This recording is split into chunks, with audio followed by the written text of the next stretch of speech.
Bismillahirrahmanirrahim. Assalamualaikum warahmatullahi wabarakatuh.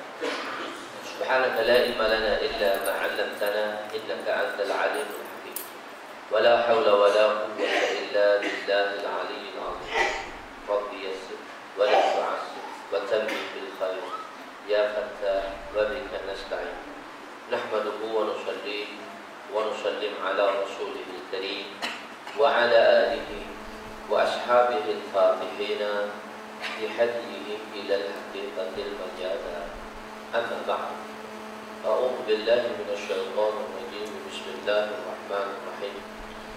Wal 'ashri innal insana lafi khusr illa alladziina aamanu wa 'amilus shalihaati wa tawashaw bil haqq wa tawashaw bis sabr. Shadaqallahul 'azim. Wa qala an-nabi sallallahu alaihi wasallam: La yu'minu ahadukum hatta yuhibba li akhihi ma yuhibbu li nafsihi. Wa qala an-nabi sallallahu alaihi wasallam: Naddara Allahu imra'an sami'a maqalati fawa'aha thumma addaha kama sami'a rubba muballighin aw amin sami'. Qala an-nabi sallallahu alaihi wasallam: Ma uhiya ilayya an ajma'a al-mal wa akum minas sajirin walakin uhiya ilayya sabbih bihamdi rabbika wa qum minas sajidin wa'bud rabbaka hatta ya'tiyaka al-yaqin. Wa qala an-nabi sallallahu alaihi wasallam: Salasatun min asli al-iman al-kaffu 'amman qala la ilaha illallah wa la tukaffiruhu bi dhanbihi ولا تخرجه من الإسلام بعمله. الجهاد ماضي مصبعصني الله إلى أن يقاتل آخر هذه الأمة الدجال ولا يبطله جور جائر ولا أهل آخر الإيمان بالأقدار وكما قال عليه الصلاة والسلام. Jadi alhamdulillah yang dimuliakan musyrik surah kita, Tuan-tuan Imam, Ustaz-Ustaz, tuan-tuan dan ibu-ibu yang dimuliakan oleh Allah Subhanahu wa taala. Pertama sekali, marilah kita bersyukur kepada Allah Subhanahu wa taala. Kita mengucap kesyukuran kepada Allah Subhanahu wa taala dengan sebab rahmat dia, dengan sebab rahmat yang Allah kurniakan kepada kita. Bila kita bersyukur kepada rahmat Allah taala, maka Allah taala akan tambahkan nikmat. Syukur ni Nabi kata dengan tiga keadaan. Satu, kita syukur dengan lidah. Satu, kita syukur dengan anggota. Satu lagi, kita syukur dengan hati. Setiga-tiga ini mesti kita tunjukkan dalam kehidupan kita. Bukan hanya sekadar pada lidah kesyukuran itu, tetapi kesyukuran itu disertakan dengan perbuatan kita. A'dha'u jawarih, daripada tulang berat kita, tangan, kaki, mulut kita ni, macam mana untuk kita menghadirkan rasa kesyukuran. Dan juga yang terakhir, iaitu kita bersyukur di dalam hati. Pertama, syukur dengan lidah. Syakar tu, bila kita bersyukur, saya nak sebut tentang syukur saja sekejap. Bila kita bersyukur, Allah Ta'ala tambah nikmat ke atas kita. Syakar tu, la azidannakum. Bila kita bersyukur dan berterusan dalam mengalungkan kata-kata syukur, atau dalam berterusan bersyukur, itu dalam bahasa Arab dia panggil huruf syarat. Bila syarat didapati, maka jazak dia, la azidannakum, jazak dia, natijah dia. Bila syarat dipenuhi, maka natijahnya akan berterusan selagi dan sehingga apabila kita mengucap kesyukuran kepada Allah, apabila kita bersyukur, maka selagi dan sehingga itulah nikmat akan diteruskan. Bermakna kelewatan rahmat, kelewatan nikmat ke atas seorang itu kerana kurangnya syukurnya. Kadang-kadang lewatnya rahmat, lewatnya nikmat ke atas kita atau seseorang, Kenapa? Kerana lewatnya syukur. So dia buat syarat dulu. Kita nak nikmat dulu baru nak bersyukur. Tak, Allah Ta'ala dia tidak. Dia buat syarat kena syukur dulu, kena bersyukur dulu, baru nikmat tu diteruskan. Maknanya bila dia ada syarat dia, memenuhi terma dan syarat dia, peraduan apa-apa pun dia ada terma dan syarat dia. Selagi terma dan syarat tak diikuti, maka dia tak akan menatijahkan hadiah tu. Tetapi bagi Allah Ta'ala buat syarat juga. Orang siapa yang sentiasa bersyukur, syukur dengan lidah. Syukur itu apa dia? Kita maksudnya iaitu syukur mun'imun. Kita bersyukur setelah satu orang tadi mendapat nikmat dan rahmat. Asa tuhibbu syai'a. Tapi ulama mengatakan Allahu Akbar, kadang-kadang bersyukur dengan lidah pun terasa susah.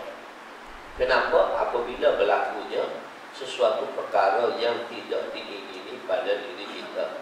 Sedangkan Allah telah jelaskan, asa tuhibbu syai'a wa huwa syarrul lak, asa taqrabu syai'a wa huwa khairul lak. Ada satu perkara kita suka. Kita suka sebab kita minta sesuatu yang kita suka. Asa tuhibbu syai'a, ada satu benda tu Allah Ta'ala kata kamu suka. Wa huwa syarrul lak, sedangkan apa yang kamu buat itu dia tidak baik untuk dirimu. Asa takrahu syai'a, satu benda mu tak suka. Wa huwa khairul lak, sedangkan dia terbaik untukmu.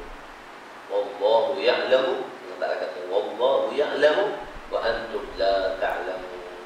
Sesungguhnya Allah Maha mengetahui dan kamu tak tahu apa-apa.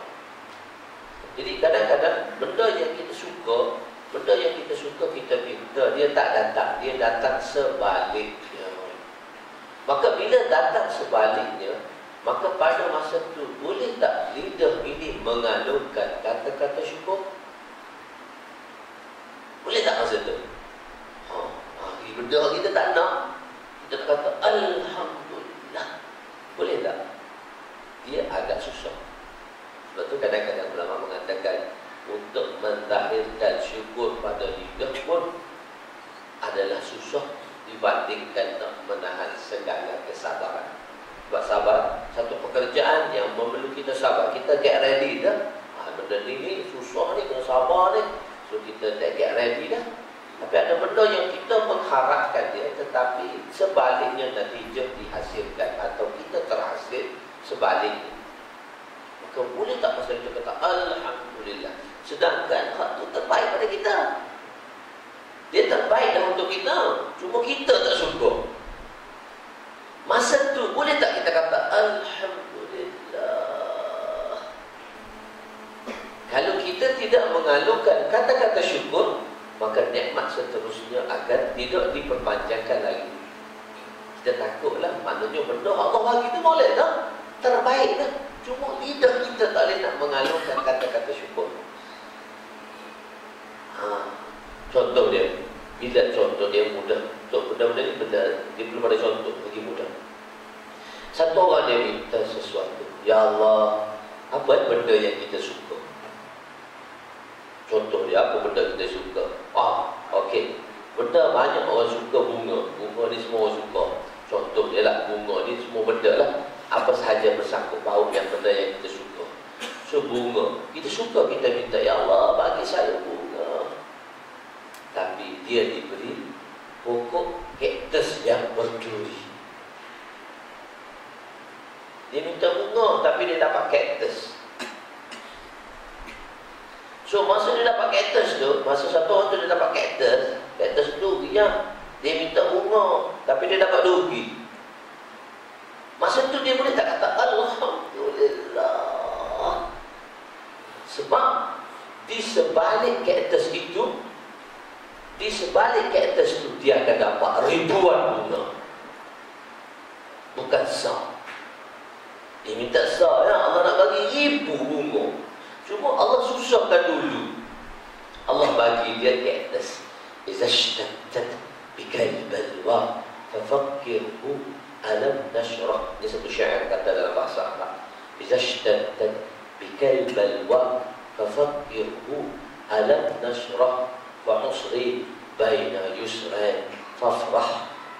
Idza ishtaddat bikal balwa, jika kamu diselubungi rasa duka cita yang amat, bikal balwa fafakirhu alam nashrah, maka fikirkanlah tentang surah Alam Nashrah. Fa'usri baina yusrain, sesungguhnya kesempitan itu dihimpit oleh dua kesenangan. Kita lupa susah tu. Sebab apa? Sebab yang menghimpit kesusahan itu kesenangan. Fa'inna ma'al usri yusra, inna ma'al usri yusra. Allah Ta'ala kata macam tu. Sesungguhnya kesempitan itu dihimpit oleh kesenangan. Fa inna ma'al usri, usur tu mana susah. Yusra, sesungguhnya selepas kesusahan itu akan datang kesenangan. Maksudnya kesusahan itu bila mendatangi seseorang, maka sebenarnya berfikirlah bahawa sesungguhnya dia telah dihimpit oleh dua kesenangan. Sebab dia bagi duri. Kita minta bunga, tapi dia dapat duri. Sebab tu kan orang kata bukan mudah untuk jadi senang. Oh, kamu tengok semua mudah aja. Bukan mudah untuk jadi kaya, bukan mudah untuk dapat senang. Oh, jurik perih dulu baru dapat. Tak ada orang dapat mudah. Sebab dalam tu dia diselubungi dengan satu benda yang besar lah akan datang kepada kita. Masa tu kita sabar sikit je. Alhamdulillah. Sebab Allah Ta'ala kata orang yang bersyukur ni ala kulli hal, setiap keadaan dan ketika dia bersyukur, maka Allah akan menetijahkan satu perkara yang terbaik. Satu hadis qudsi Nabi SAW beritahu, Allah Ta'ala hantar malaikat untuk riwayat dalam Mishkat. Allah Ta'ala hantar satu malaikat untuk mengambil nyawa buah hati si fulan, samrata fu'ali, buah hati si fulan. Buah hati yang dimaksudkan dalam syarak ialah anak. Allah hantar malaikat untuk ambil anak si fulan. Allah Maha mengetahui. Allah tanya dia, daripada mana kamu datang? Wahai malaikatku, ya Allah, aku datang daripada hamba-Mu yang mana Kau telah perintahkan aku untuk mengambil buah hati dia. So Allah tanya dia, macam mana keadaan dia sewaktu buah hatinya tadi diambil? Haji, malaikat kata, Fahamidallah wastarja'a.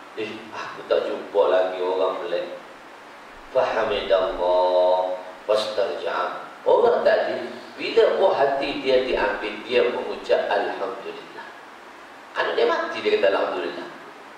Wastarja'a, dia baca istirja', kata inna lillahi wa inna ilaihi raji'un. So, sebelum inna lillahi tu Alhamdulillah dulu. Alhamdulillah. Sebelum inna lillahi, Alhamdulillah dulu. Waktu baru inna lillahi wa inna ilaihi raji'un. Kita mari daripada Allah, pada Allah lah kita kembali.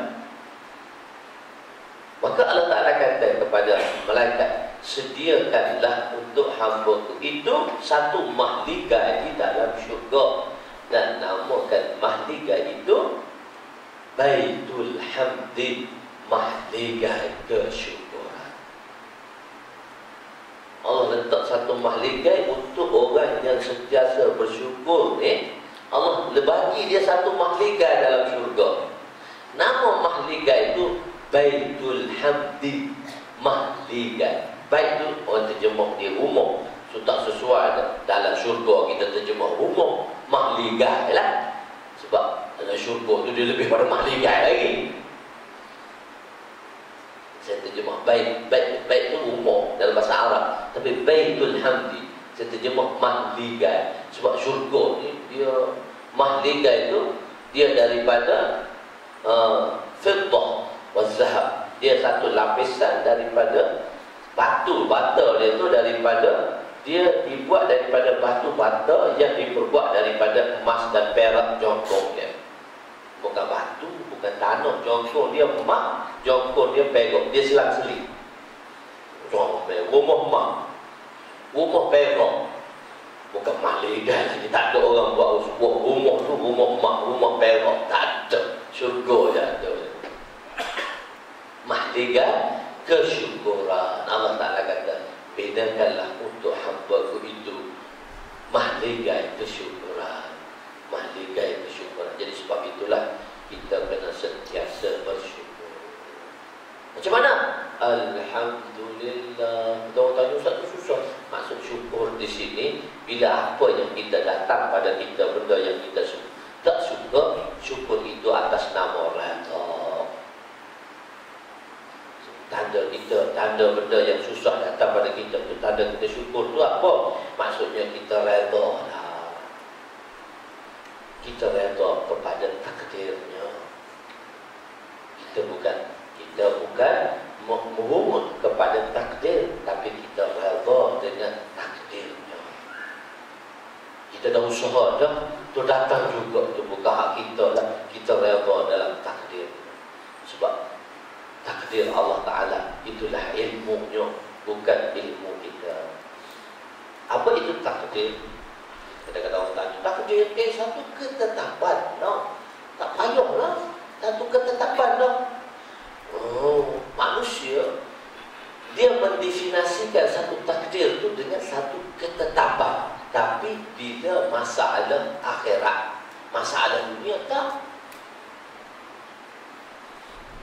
Mak, kenapa tak datang surau? Allah dah takdir dah. Mak, kenapa tak suka datang surau? Aku tak tahu dah, mana takdir dah kat aku tak datang. Macam mana nak datang? So, bila masalah agama, orang akan seruh pada takdir. Bila masalah dunia, orang tak seruh. Orang kata ada ikhtiar. Mak, hari Ahad pun buka juga kedai. Hari Ahad lah kedai. Kedai banyak tutup. Orang cari kedai. Banyak boleh tutup. So dia tak letak atas, tak takdir lah, dia letak atas ikhtiar. Mana tahu Ustaz, kali kita buka hari Ahad rajin sikit boleh banyak. Tapi bila masjid, bila agama, orang akan seruh pada takdir. Orang kata dah, nak buat macam mana? Dah Allah takdirkan. Masalah ni bukan pada kita sahaja. Masalah ni pada orang-orang terdahulu pun. Nabi SAW. Cuma kita Allah bagi ikhtiar. Nabi SAW kejut Sayyidina Ali dalam kitab Bab Tahajjud, Bab Qiyamul Lail, dalam riwayat Imam Bukhari rahmatullahi alaih, Bab Qiyamul Lail. Nabi kejut Sayyidina Ali bangun tahajud. Bagus buat mentua, kejut menantu bangun tahajud. Tak ada dah buat mentua sekarang kejut menantu bangun tahajud. Kalau tuan-tuan ada, baguslah. Alhamdulillah. Kejut menantu kuku. Bangun tahajud.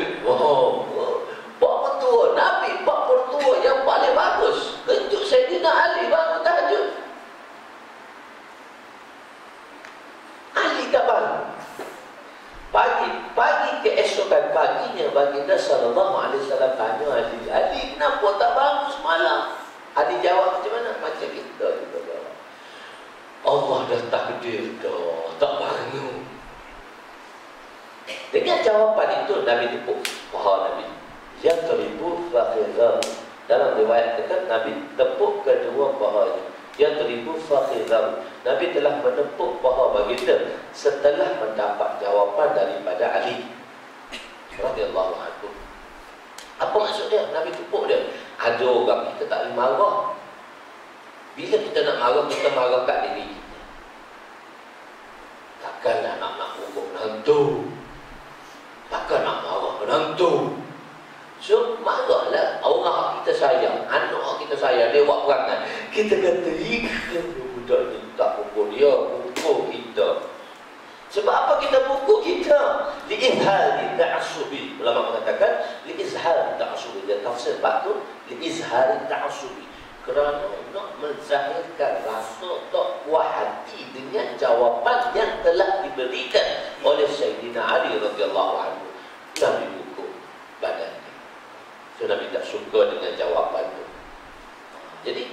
Jadi kita kena redha maksudnya kita ikhtiar berusaha dan Allah Taala tentukan. Itu bukan kehendak kita. Satu orang guru dia ajar anak murid dia, subhanallah wa bihamdihi subhanallahil azim. Hadis riwayat Bukhari yang terakhir. Dalam riwayat yang Imam Bukhari rahimahullah alaih telah menunjukkan riwayatnya dengan hadis ini, subhanallah wa bihamdihi subhanallahil azim. Dua kalimah yang mudah pada lidah, yang ringan pada kata-kata dan berat pada tingkah. Dan bila dibaca 3 kali, kafir dia bila dibaca 3 kali sebelum tidur, insya-Allah tak kena penyakit, tak kena penyakit. Tak kena penyakit apa? Tak kena penyakit angin ahmar. Tuk guru ajar. Lepas tuk guru ajar, tuk guru kena. Tapi minor je lah, tak major. So kena minor. Tuk guru kena. Ada murid pergi ziarah, dia kata tuan guru kata bila baca doa dia tak kena. Tapi tuan guru kena. Nasib baik minor, tak major. Dia kata malam nak kena tu Allah lupakan aku daripada membaca. Sudah aku rata. Itu maksud rata di situ. Bila Allah dah tetap, dah tak boleh, dah usaha dah buat dah tiap-tiap malamnya, tapi malam nak kena tu tak baca lah. Kena. So rata bil qada. Itu maksud dia rata bil qada tu. Dan kita dah usaha dah mari juga. Maka alhamdulillah. Allah suka dengan kata-kata itu. Allah suka. Allahu Akbar. Alhamdulillah tu kata-kata untuk menzahirkan rasa syukur dengan segala ketentuan yang telah ditentukan oleh Allah. Sebenarnya untuk faham takdir ni, ialah ulama mengatakan takdir itu ilmu Allah. Fil ilmillah, ilmu di dalam pengetahuan dia. Tengok, bagi manusia dia ada 3 zaman. Kita ada past tense, present tense, future tense. Kita ada past tense, madhi dalam bahasa Arab dia panggil madhi, benda yang telah lalu. Past tense, so madhi. Future tense, hak akan datang, mustaqbal, benda yang kita tak tahu. Hal, zamanul hal, yang sedang berlaku, telah, sedang, akan. Hak akan tak ada siapa tahu. Di kalangan kita, hak akan tak ada siapa tahu. Hak sedang, hak sekarang sedang berlaku, kita tahu depan kita. Hak sedang seluruh dunia ni, tak ada siapa tahu. Tak ada siapa tahu, kecuali Allah bagi tahu je lah. Kadang-kadang Allah tanya Nabi, apa yang digaduhkan oleh malaikat a'la Muhammad? Dia kata, ya Allah, mana aku tahu apa yang digaduhkan oleh malaikat a'la. InsyaAllah tepuk pada belakang Nabi, Allah zahirkan apa yang digaduhkan oleh malaikat a'la. Baru Nabi nampak, oh malaikat tu gaduh nak bagi pahala pada orang datang ke masjid. Isbabul wudu' fil maqarib, kasratul khuta' ila al-masajid, intizarus salah ba'da salah. Nak gaduh, nak bagi pahala, tak nampak. So baru Allah nampak kan. Dan yang telah berlalu ni, setiap orang mengalami masa telah berlalu. Yang telah kita alami, kita ingat semua tak? Hak orang tak kisahlah, hak kita ni. So saya umur 47, nak masuk 48 lah. Daripada umur 1 hari sampai umur sekarang, ingat semua tak? Sedangkan telah berlalu, ingat semua tak? Hanya ingat tarikh keramat je. Tarikh keramat ingat, itu pun lepas 30 tahun bini bini kata, bini buat kek. Yang jom kita makan kek. Lepas dia apa tu? Dia kata kita celebration lah perkahwinan tahun ke-30. Oh, kahwin pun tak tahu bila. Tak tanya, dia tak tahu bila dah dia kahwin. So, sedangkan tu tarikh keramat tu. Saya ada kawan ustaz, dia ada 4 orang rumah. Ada sih 4 orang, anak dekat 30 lah. Saya pun panggil, Ustaz. Ni nama apa? Marisa. Dia panggil anak dia, Marisa. Mak tu nama apa? Oh, dia tanya mak. Sebab dia tak ingat nama anak dia tu. Lama sangat. So, anak pun dia tak ingat. 30 orang ya. So, benda yang telah berlalu itu pun kita tak ingat. Allah. Bagi kita, sebab tu dia bagi pandangan manusia, dia ada masa telah, masa akan, masa sedang. Bagi Allah, fil ilmillah, bagi ilmu Allah, sebermula Allah cipta dunia sampai hari kiamat, semua itu sedang berlaku di hadapannya dan sedikit pun tidak terselindung dan perkara itu hadir duduk depan dia. Bukan dia tahu, hadir macam duduk depan mata. Hadir. Sebab kita panggil hadir. Fulan-fulan ada tak hadir? Hadir maksudnya dia duduk depan mata. Bermula Allah cipta dunia sampai hari kiamat, semua perkara itu adalah sedang berlaku. Sedang berlaku. Bermula Allah cipta dunia sampai hari kiamat, semua itu sedang berlaku dan tidak terselindung sedikit pun di dalam pengetahuannya. Itulah namanya takdir.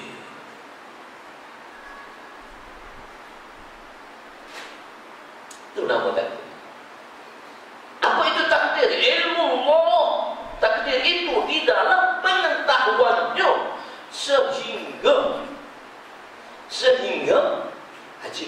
sehingga biji pasir yang berada di lautan yang paling dalam, Teluk Mariana, dekat dengan Mindanao, ada satu teluk yang paling dalam.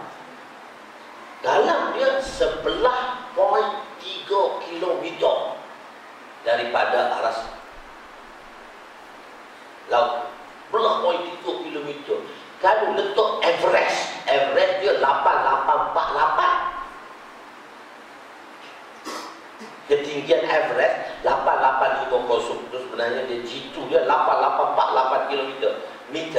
88.848 kilometer. So letak Everest tenggelam. Ada lagi gunung 3 kilometer lagi dalam. So biji pasir yang bergerak di dasar lautan itu di dalam pengetahuannya. Dalam pengetahuannya itulah namanya takdir. Takdir ialah ketetapan yang berada di dalam pengetahuannya. Kita manusia bernama mukallaf. Kita manusia ni bernama mukallaf. Kita dipertanggungjawabkan untuk menunaikan apa yang Allah suruh. Hak takdir dia tak perlu bincang, tak perlu tahu. Maksudnya Allah tak. Itu kita buat apa Allah suruh je. Kita tak perlu tahu. Sebab ilmu Allah terlalu luas. Bila Sayyidina Musa alaihissalam dengan Sayyidina Khidir alaihissalam, Nabi Khidir dengan Nabi Musa. Nabi Musa ni Allah tanya dia dalam riwayat Muslim, Allah tanya dia, siapa orang yang paling berpengetahuan? Siapa orang paling berilmu? Dia kata saya. Allah Maha selalu. Allah tak suka dengan jawapan ana. Sifat ananiyah, sifat keakuan. Allah tak suka. Sifatnya Allah tak suka. Aku semua aku lah. Sifat ego dan keakuan, anania. Allah tanya dia tanya, Nabi bukan dia nak sifat tak memanglah dia yang paling berpengetahuan masa itu dibandingkan dengan umatnya. Tapi Allah tak suka dengan jawapan Allah. Kata Musa, mu kena pergi belajar dengan satu hamba aku, dan syarat nak belajar dia boleh, jangan tanya. Sebab kamu kata kamu tahu kan, so kalau tanya tak tahu lah. Syaratnya jangan tanya. Oh, pergi jumpa Khidir. Dia kata boleh 3 syarat, jangan tanya. Tuan-tuan dah dengar ada tafsir tu kan panjang lebar. Saya tak nak tafsir panjang lebar tu. Pertama, dia kata kenapa tebuk perahu? Jangan tanya. Nak belajar, jangan tanya. Maksudmu tak tahu? Tadi dia kata dia mengaku dia tahu. Jangan tanya. Okey, peluang, beri peluang sekali lagi. Bagi peluang kali kedua. Dia kata kenapa bodoh-bodoh tak dosa tu? Halo, syarat kita jangan langgar, jangan tanya. Oh, minta maaf, tak nak tanya. Sampai ketiga, tak sampai satu kampung, orang kampung tak jamu makan. Sepatutnya tetamu datang, bagilah jamu makan. Tak jamu makan. Bukan setakat tu, kena buat kerja pula. Bangunan rumah yang hampir runtuh terpaksa didirikan kembali. Sebab bawah tu ada hantu anak yatim. Dia kata dah lah orang tak bagi makan, tak kita. Kenapa pula kita kena? Kenapa? Tanya pula tu. So kata tahu, jangan tanya. Hadza firaqu baini wa bainak. Musa Khidir kata, tak ikut syarat, maka berpisahlah kamu dengan saya. Sebab tu kalau kita masuk universiti ke, kita masuk madrasah ke, dia ada 3 syarat. Kesalahan pertama, kesalahan terakhir, kesalahan 3 kena buang. Itu syarat dia. Tu ambil syarat situ tu. Okey, amaran pertama, amaran terakhir kali kedua. Kali ketiga buat juga. Hadza firaqu baini wa bainak. Kita kena pisah lah. Tak boleh lah. Tak ikut syarat belajar. Tapi sebelum berpisah, sebut saya atom sini. Sebelum berpisah dengan Nabi Khidir dan Nabi Musa AS, mereka pergi tepi laut. Ini dalam riwayat Muslim. Mereka duduk tepi laut, saya kubur datang.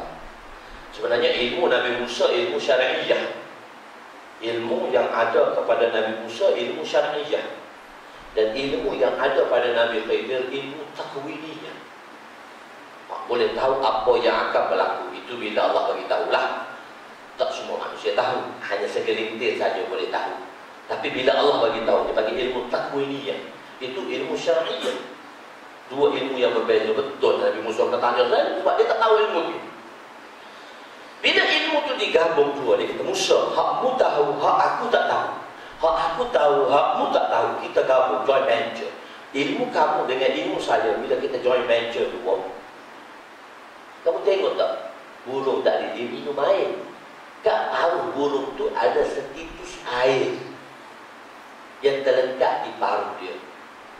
Maka air yang berada di paruh burung itulah ilmu kita dengan ilmu saya dengan kamu. Setitik itu. Lautan tu, itulah ilmu Allah. Lautan tu satu gambaran sebagai Allah. Allah tahu segala-galanya. Allah the greatest. Allah ni, dia tahu segala-galanya. Betul, sekecil-kecil dia boleh tahu, sebesar-besar dia boleh tahu. Dia boleh tahu. Jadi sebenarnya semua saya cerita tu dalam kitab saya semua dia ada tu. Semua saya nak bawa dalam kitab saya, dalam hadis sebenarnya dia ada banyak bab takdir, bab apa. So, saya ada cerita dalam ni. Cuma ajib, Allah Ta'ala kata wa kana arshuhu 'alal ma'. Allah Ta'ala mencipta arasnya di atas air. Wa kana arshuhu 'alal ma'. Aras Allah duduk atas air. So air macam mana tak tahu. Aras Allah ni duduk atas air. Dan satu ahli sains NASA Amerika. So, dalam NASA Amerika, dia telah menjumpai satu titik awan, satu awan di ruang udara. Kalau dalam kitab ni, saya bawa dalam 340, saya bawa dalam footnote saja. 340 dengan dilaporkan oleh NASA Amerika telah menjumpai daripada jarak 12 bilion tahun cahaya.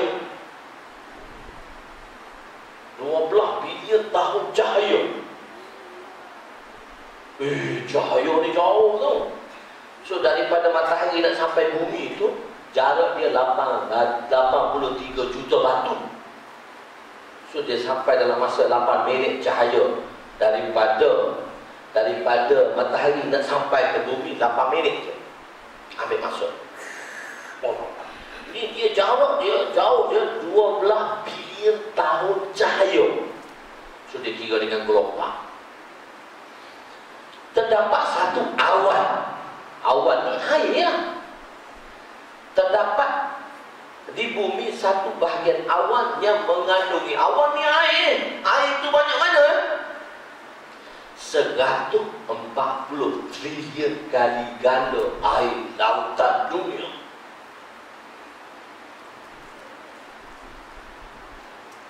So baru jumpa.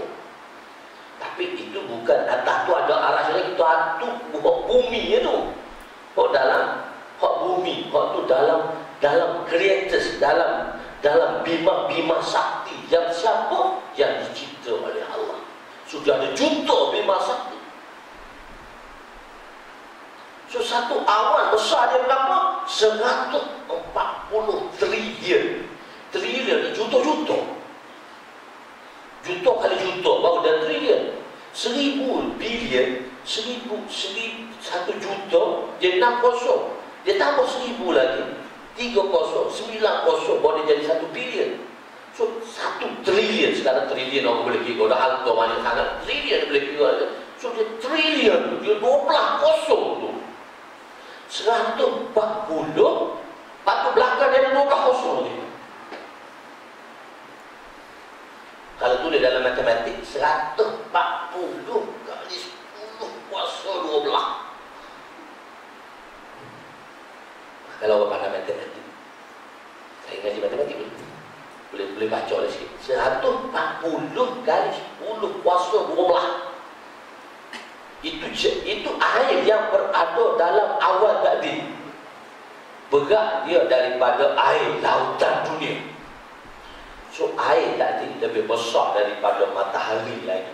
Matahari besar dia dari dunia ni dengan dunia falak kata 170 juta kali ganda.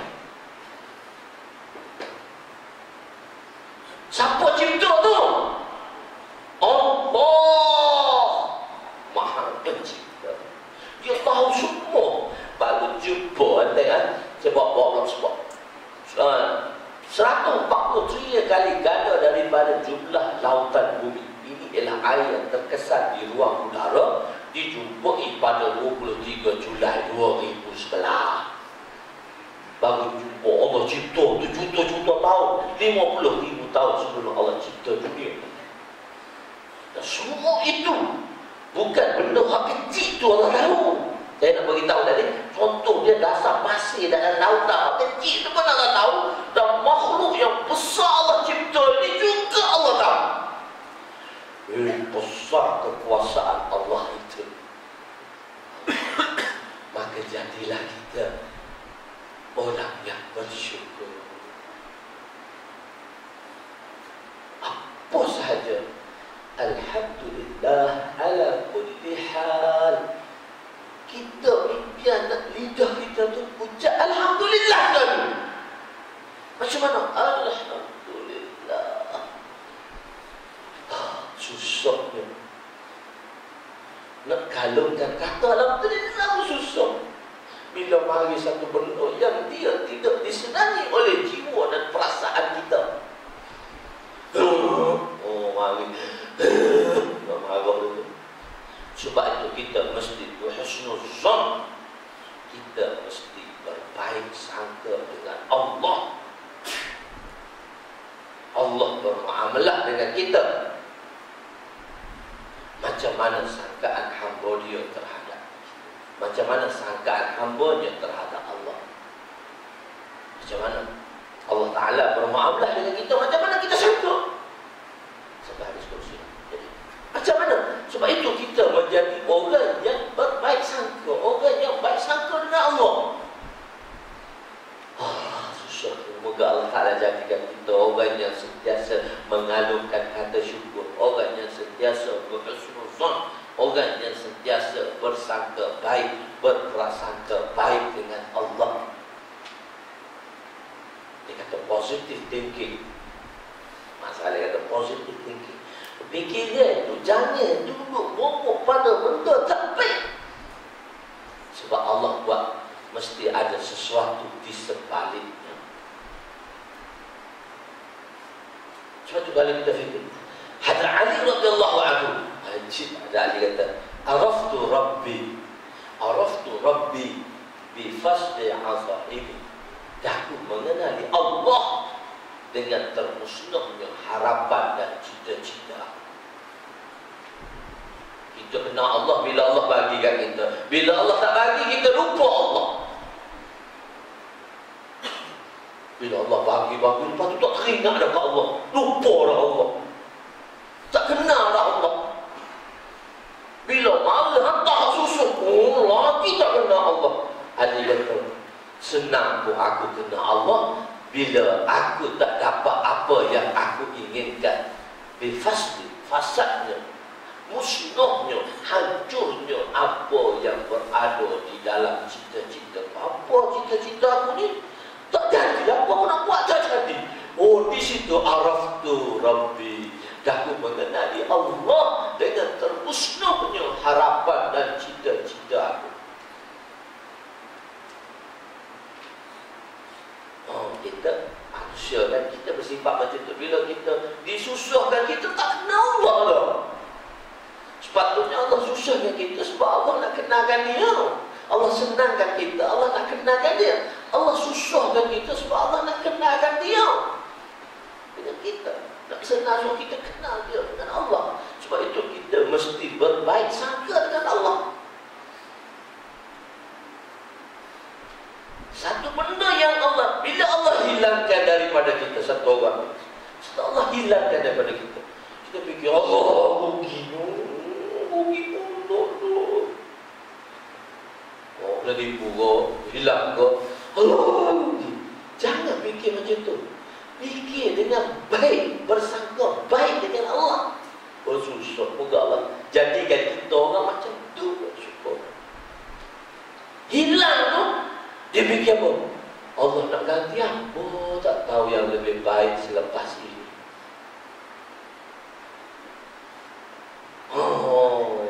Kita kan kita nampak rugi je. Allah rugi, Allah kena tipu, Allah rugi. So kita nampak ferah je tu. Sebenarnya kita kena tengok apa Allah nak bagi pada aku lepas ni. Dia ambil tadi. Ada satu orang dari kau, contoh pengalaman banyak. Ustaz, dia kata rugi 5,000. Kenapa? Dia kata nak ambil pekerja dengan ejen 10,000. Sekarang 15,000 dah naik. 10,000 saya ambil hak gelap 5,000. Cepat sikit dia kata. Dah ambil hak selalu ejen, kena 2-3 kali dah lagi. Dia kata hak ni ambil lah hak gelap 5,000. 5,000 tu macam bagi kau orang tunggu 5,000. Orang tu masuk rumah dia malam tu, pagi esok dia keluar tak mari-mari dah. Pembantu tu tak mari-mari dah. Masuk pada tu macam touch and go lah. Muncul tak smart tag kan, mata cepat sikit. Touch and go dia kata. Tidur tu belum subuh tu lari dia kata. Oh Ustaz, rugi 5,000. Saya kata jangan fikir macam tu. Fikir apa Allah nak bagi selepas ni. Apa Allah nak bagi selepas ni? Kita kan manusia ni, kita tengok Allah gitu. Kita nak fikir apa Allah nak bagi selepas ni. Saya kata istighfar banyak-banyak. Tuan-tuan kata akak kena fikir apa yang Allah nak bagi selepas ni. Istighfar, astagfirullah, apa nak bagi selepas ni. Dia sampai pejabat, dia pukul saya. Ustaz, betul lah. Oh betul dia tu. Rugi 5,000 tak apa, boleh 100,000. Oh kata jawab. Tadi baru orang sains cek, dia kata satu projek nak mari 100,000 betul. Oh 5,000 je Allah ambil, nak bagi 100,000. Allah nak bagi sebab tu Allah suruh kita sedekah tu. Kita nak dapat kita sedekah tu, tak ada dah. Sebab itu Imam Ghazali rahmatullah kata manusia ni bila dia datang kat dunia, bila dia diberi peluang untuk hidup, dia nak buat apa lepas? Mula-mula sekali dia nak buat apa lepas dia diberi hidup. Dalam satu ayat Imam Ghazali mencerahkan ayat ini. Fa asaddaqa wa akum minas salihin. Fa asaddaqa wa akum minas salihin. Aku nak sedekah dah. Kalau orang mati tu dia hidup balik, dia akan sedekah habis pun dia ada. Sebab apa? Dia tahu Allah nak bagi sebaliknya selepas itu. Allah akan bagi banyak. Tuan-tuan, so kita sekarang kita kena ubah minda kita. Saya dan tuan-tuan kita kena ubah minda kita. Kita mesti berprasangka. Betul, kita kena ada berhati-hati, ihtiyatan. Kita berhati-hati, bukan bersangka buruk. Ustaz, kita kena perlu berhati-hati. Ya, perlu berhati-hati, ihtiyatan. Perlu berhati-hati, tapi bukan bersangka buruk. Bukan su'uzzon, tapi husnuzzon. Berhati-hati memanglah Nabi suruh kita berhati-hati. Orang mukmin tu dia kena tipu sekali, kali kedua dia tak kena tipu dah. Sebab itu langkah berhati-hati. Orang mukmin dia tak akan ditipu 2 kali. Oh kalau kena tipu sekali, bukan orang mukmin, tak sempurna mukmin dia. Dia perlu berlangkah berhati-hati, bukan bersangka buruk. So kita kena segmenta balik. Kita bersangka baik dengan Allah. Barulah kita boleh bersyukur. Alhamdulillah. So, Allah nak bagi apa kat aku? Allah ambil tu. Allah nak bagi apa kat aku lepas ni tak tahu. Orang yang sentiasa memberi dan orang yang sentiasa bersyukur. Satu ketika Sayyidina Husain, Sayyidina Hasan, Sayyidina Abdullah bin Ja'far radhiyallahu anhu dalam fadilah sedekah cerita. Husain, Sayyidina Hasan, Sayyidina Abdullah bin Ja'far. Abdullah bin Ja'far sepupu pada Sayyidina Husain dan Hasan. Dia nak pergi umrah. So barang dia bawa, barang dia hilang. Untuk yang dia bawa makanan semua, untuk tak dihilang, terlepas dia tak ada makanan. So dia kebuluran. Bila dalam kebuluran, dia sampai satu tempat. Dia tengok satu kampung tengah padang pasir. Dia bagi salam, ada satu orang wanita tua. Suami dia tak ada kat rumah, dia pun bagi salam. Dia kata, saya ni, kami bertiga ni orang luar, kami orang Quraisy. Dia tak kata cucu Nabi, nanti gelabah macam tu pula. Gelabah, dia mengintroducekan dia, saya ni cucu Rasulullah. Gelabah macam tu. So kita tak boleh introduce tinggi sana, memadai sahaja. Tinggi sana sederhana supaya orang kenal. Inna ja'alnakum syu'uban wa qaba'ila. Allah jadikan kita berpuak dan berbagai-bagai itu wa qaba'ila. Inna khalaqnakum syu'uban wa qaba'ila lita'arafu, supaya kita nak taruh dia mudah. Ni orang mana? Orang Kelantan, bunyi Kelantan dah. Tadi macam cakap luar, bunyi Kelantan. Orang Kelantan tu ustaz tu. Kau faham? So untuk ta'aruf, lita'arafu. Inna akramakum indallahi atqakum. Orang yang paling akramakum, orang yang paling mulia di sisi Allah, orang takwa. Orang takwa, orang yang apa itu takwa? Orang yang menjauhkan diri daripada semua, orang yang menunaikan semua perintah Allah, dan orang yang menghindarkan diri daripada semua benda yang Allah tak suka. Itu maksud takwa. Itu orang yang paling tinggi di sisi Allah.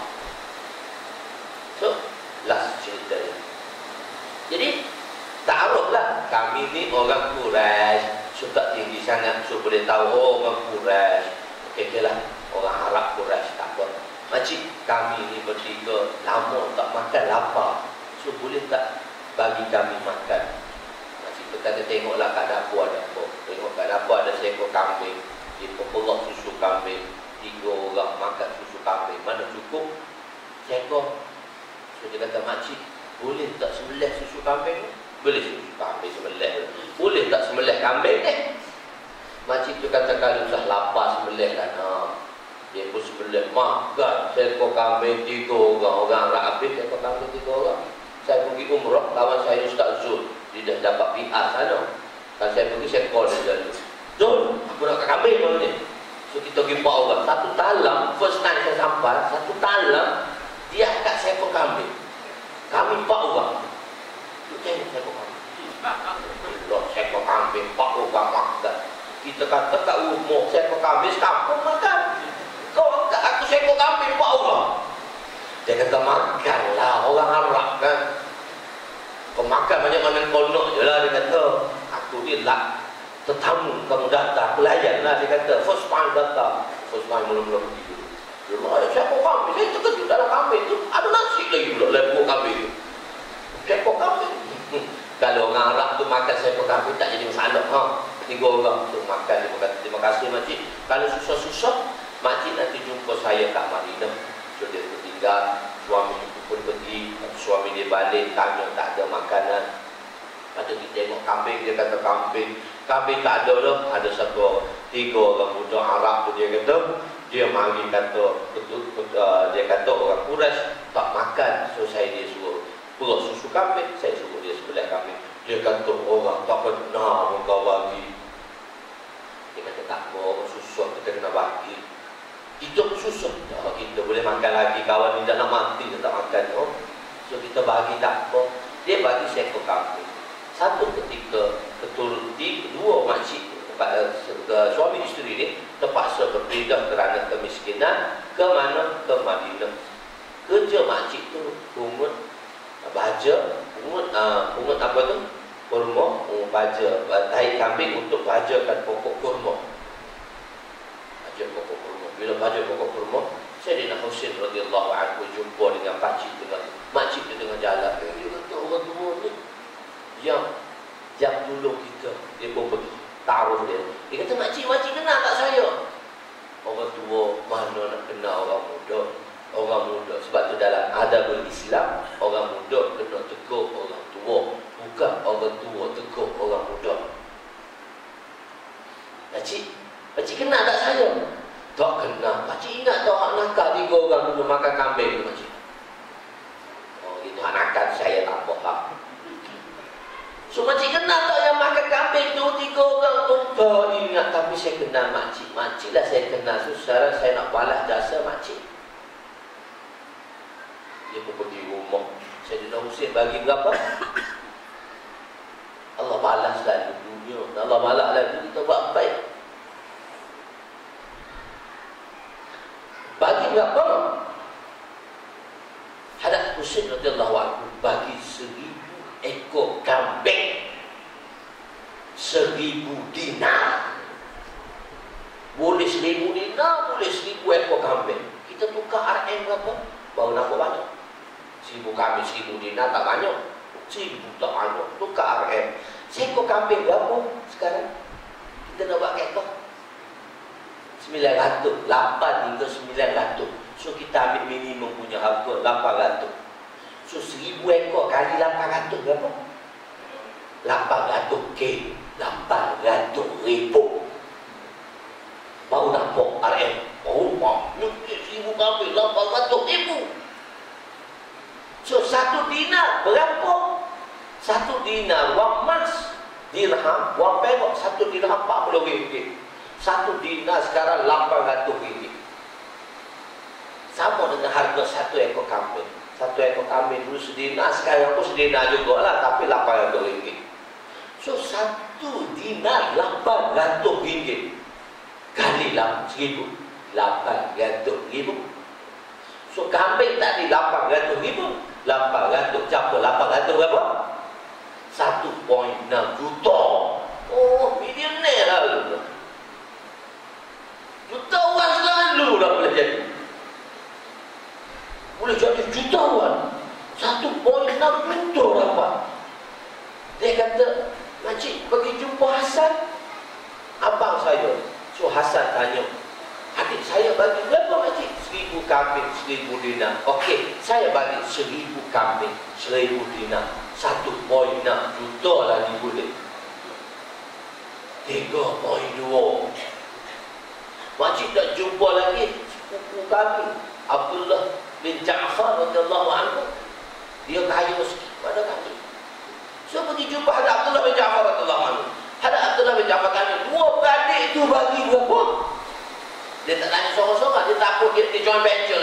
2 beradik tu bagi berapa? Kata makcik ni 2,000 kambing, 2,000 dinar. Okey, saya bagi kat makcik 2,000 kambing, 2,000 dinar. 3.2 juta bulat situ. So campur dia berapa? 6.4 juta. Allah Ta'ala balas tadi 4,000 kambing, 4,000 dinar, bawa dengan hamba-hamba sekali. Lepas tu kambing ni tuan-tuan tak nampak, asal kita tak banyak. Tuan-tuan pergi Australia, kambing lautan, kita nampak banyak 1,000 sikit. Lautan kambing Australia, tak larat nak jaga. Kalau nak ambil kambing jenis helikopter, orang ambil lautan, orang masuk pantai. Kambing satu padang. Orang dulu macam tu gitu. Ada kandang kambing 10 ekor je, tak banyak. Kalau ke Australia, kita ke Australia, satu umpam. Tak takut kau rimah. Kau rimah pun tak larang nak makan dah sekor dia 3 hari kenyang. Lepas tu ambil sekor pula. Dia rimah, dia tak jumpa manusia. Dia makan sekor dia, dia kenyang 3 hari. Dia cari, lepas 3 hari dia cari pula manusia tu. Dia makan habis yang ni. Dia tak kenyang pun. Makan dia. Kau pergi Australia, bang. Kau pergi Australia, dia kejar dengan helikopter. Masuk kandang. Masih melek. Sana 80 ringgit lah, sini 800. 80 ringgit lah sana. 80 ringgit Malaysia aja. Sini 800. Kambing tu dia pakai parasit dah. Parasit ni benda tak molek. Ada pokok tu parasit dah dia pakai. Kambing terlalu banyak dia pakai parasit. Penancang. Sebab terlalu banyak kambing. Allah tak masak. Allah Ta'ala. Allah, jadilah kita hamba yang bersyukur. Kita tengok bila apa yang datang pada kita, kita jadi hamba yang bersyukur. Alhamdulillah. Syukur mun'imul wajib. Bersyukur pada pemberi.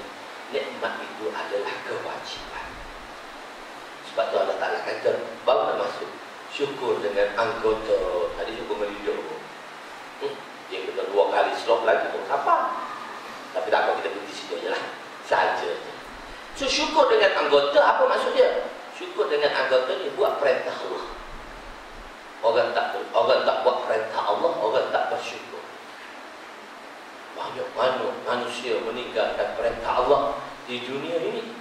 Itulah orang yang tidak bersyukur.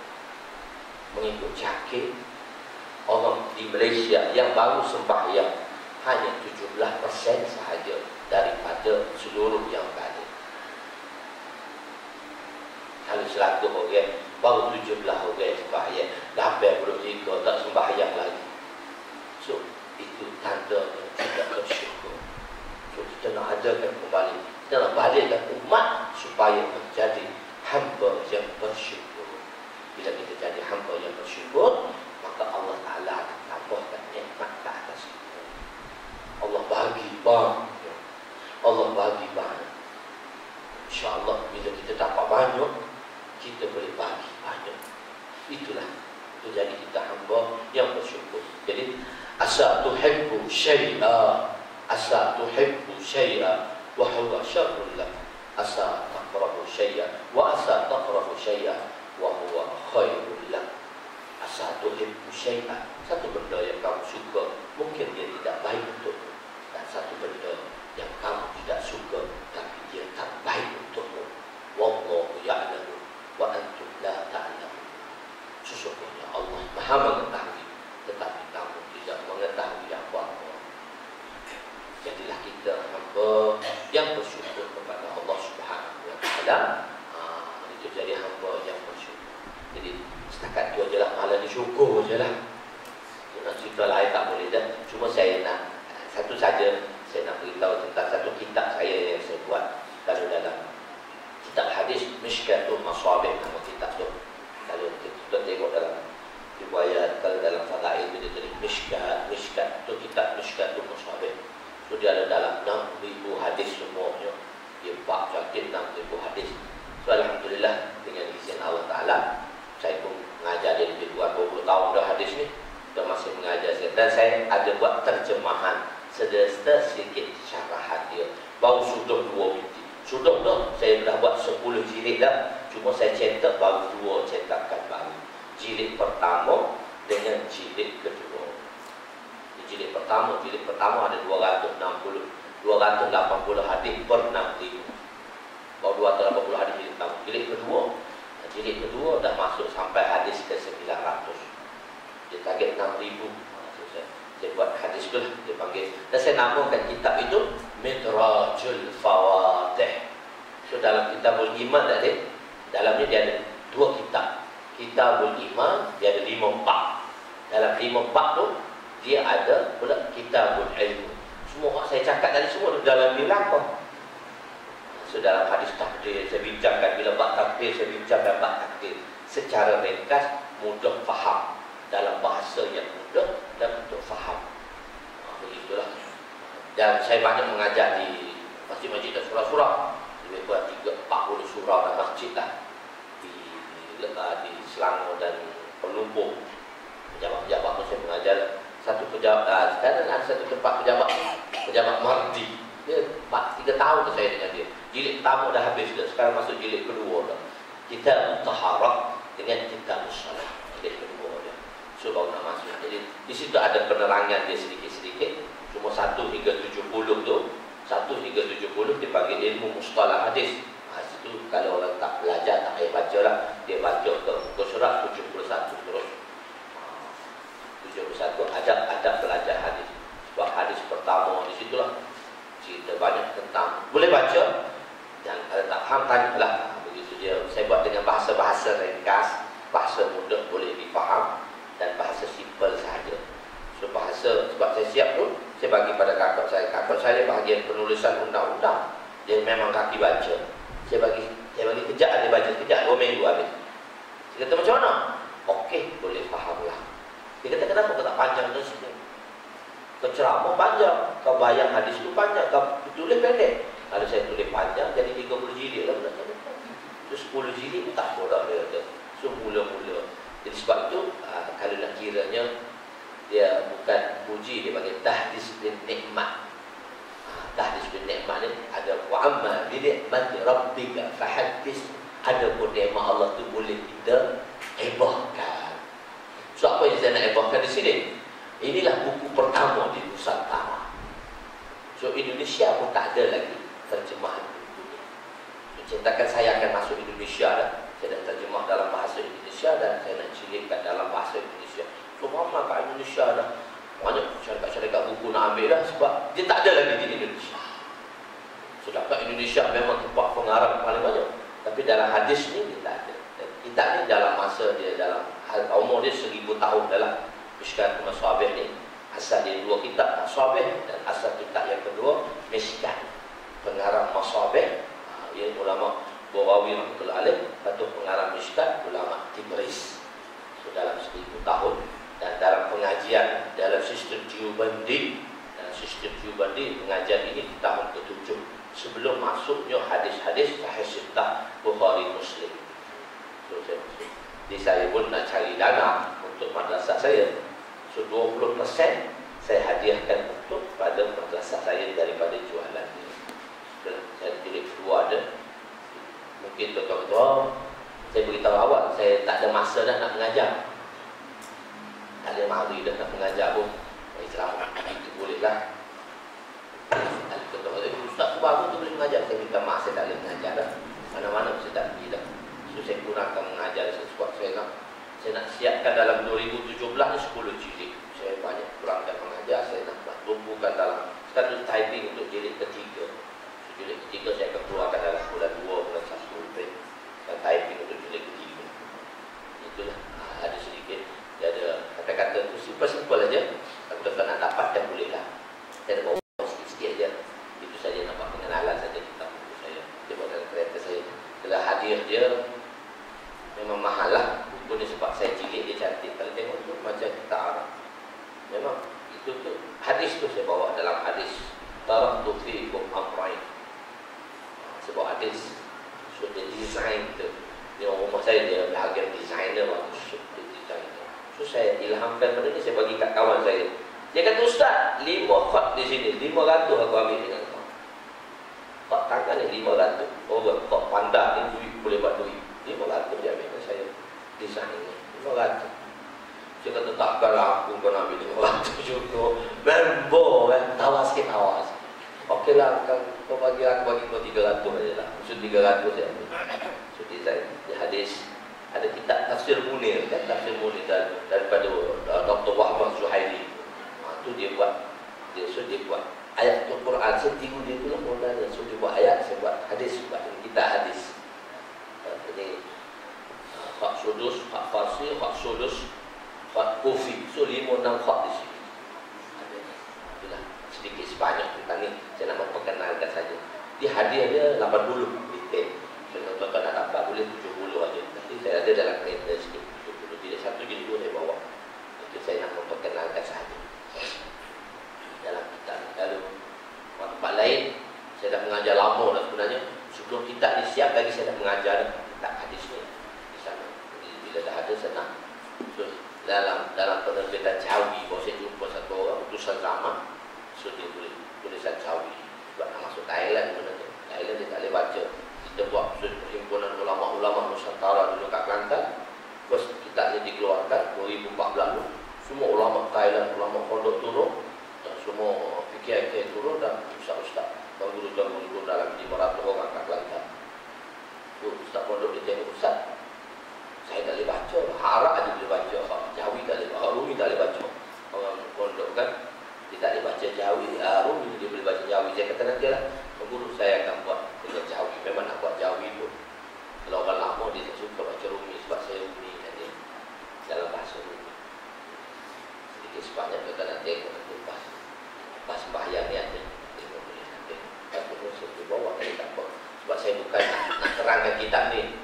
Semua nak perkenalan dengan orang sini saja. Semoga Allah Ta'ala terima kita.